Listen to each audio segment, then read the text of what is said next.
Avertisement.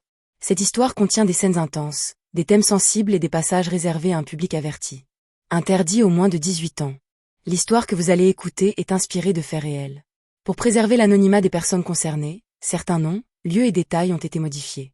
Préparez-vous à découvrir une confession bouleversante entre passion, trahison, argent et vengeance. Installez-vous bien, écoutez jusqu'à la fin. Votre soutien nous motive à raconter encore plus d'histoires bouleversantes. Dès les premières secondes, le désir explosa comme une bombe. Marcus me plaqua violemment contre le mur de la suite présidentielle de l'hôtel Hilton à Yaoundé. Ses lèvres dévorèrent les miennes avec une faim animale. Ses mains puissantes arrachèrent ma robe noire tandis que je lui mordais la lèvre inférieure. Il me souleva comme si je ne pesais rien, mes jambes s'enroulèrent autour de sa taille. D'un seul mouvement profond, il entra en moi. Marcus. Marcus. Chaque coup de rein était brutal, possessif, désespéré. La sueur coulait entre nos corps brûlants. Mes ongles labouraient son dos, laissant des traces sanglantes. Je sentais chaque centimètre de lui, épais, chaud, palpitant. Mes parois se resserraient violemment autour de son membre, tandis que mes seins écrasés contre son torse tressautaient à chaque poussée. Il accéléra encore, plus fort, plus profond. La chambre résonnait de nos gémissements, de nos peaux qui claquaient, de nos souffles saccadés. L'orgasme nous frappa simultanément comme une vague destructrice. Je criai son nom en me contractant autour de lui, tandis qu'il grognait comme une bête en déversant sa semence brûlante au plus profond de moi. Nous restâmes collés, tremblants, front contre front. Une larme glissa entre nos joues. Dans cette suite luxueuse, avec la vue sur toute la ville illuminée, le monde extérieur n'existait plus. 2 heures plus tard, dans la grande baignoire en marbre, l'atmosphère était plus douce, mais tout aussi intense. J'étais assise entre ses jambes, le dos contre son torse. L'eau chaude parfumée au jasmin et à la vanille nous enveloppait. Ses grandes mains expertes massaient mes épaules tendues. « Parle-moi vraiment, Élodie » murmura-t-il d'une voix grave. « Ne me cache rien. » Je fermai les yeux, la voix brisée. « Pascal. » Il m'a anéanti, dit Élodie, tu sais, Marcus. Lors de son live Facebook suivi par plus de 400 000 personnes, il m'a traité de « salope opportuniste ». Il a montré des captures d'écran de nos messages, des photos de nous à l'hôtel. Tout. J'ai été licenciée sur le champ. Ma réputation s'est envolée. Mes amis m'ont bloqué. Ma famille me juge. Je n'ai plus rien. Le visage de Marcus changea après avoir entendu cela, et ses mains s'immobilisèrent. Ce chien paiera un jour. Mais pas maintenant. Tu dois penser à toi, Bella. Tu es intelligente, belle, ambitieuse. Tu peux tout reconstruire. Ne le laisse pas gagner en te voyant t'effondrer. Cette nuit fut magique et douloureuse à la fois. Nous avons fait l'amour une seconde fois. Lentement, tendrement, comme si nous voulions graver chaque seconde dans nos mémoires. Nous avons mangé des mangues et des ananas sur le canapé, ri de souvenirs anciens, parlé de rêves impossibles. Je m'endormis dans ses bras, apaisé pour la première fois depuis des semaines. Reste jusqu'au matin, je t'en supplie. Dors, mon amour. À 3h14 du matin, le froid du drap vide me réveilla en sursaut. Le cœur battant, je parcourus la suite immense. Personne. Sur la table basse du salon, un gros sac de voyage noir et une enveloppe blanche. Les mains tremblantes, je lus. Elodie. Pardonne-moi de partir comme un lâche. Cette fois, c'est définitif. Pascal est mon demi-frère. C'est à cause de moi qu'il t'a détruite. J'ai un passé très lourd. Bella. J'ai trahi Pascal. Depuis, je suis un homme traqué.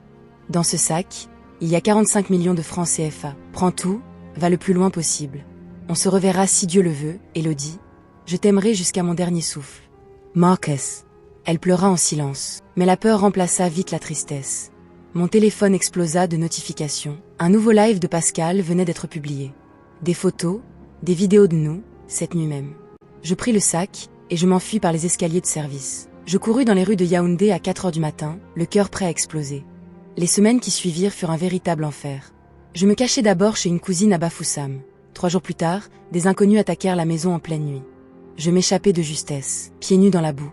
Dans un cybercafé à Douala, je fis des recherches sur Marcus, et ce que je découvris me choqua profondément. Un soir, un contact anonyme m'envoya un message. Marcus se cachait à Limbé, près de la mer. Je pris tous les risques, et j'y allai.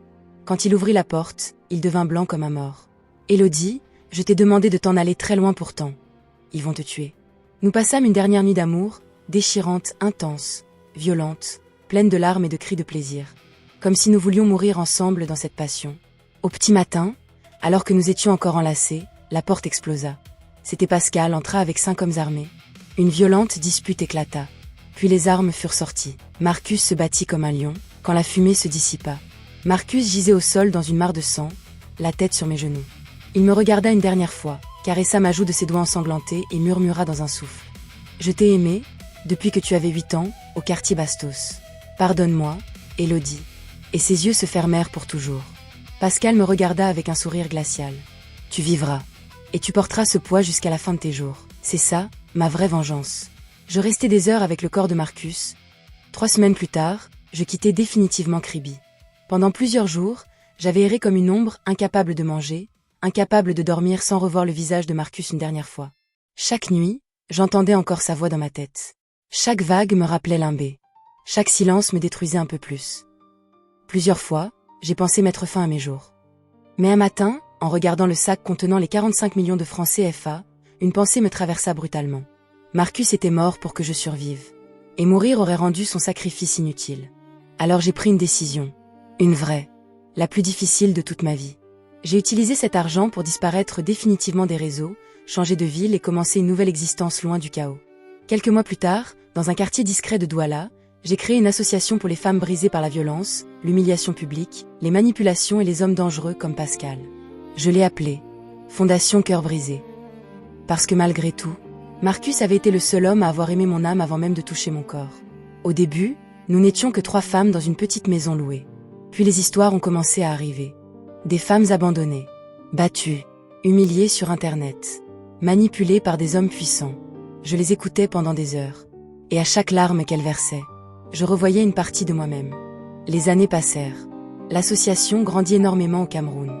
Des centaines de femmes retrouvèrent une dignité grâce à cette fondation née dans la douleur et le sang. Mais malgré le temps, je ne me suis jamais remise en couple. Jamais. Aucun homme ne réussit à entrer dans ce cœur que Marcus avait marqué pour toujours. Certaines nuits, je m'assois encore seule face à l'océan. Je ferme les yeux.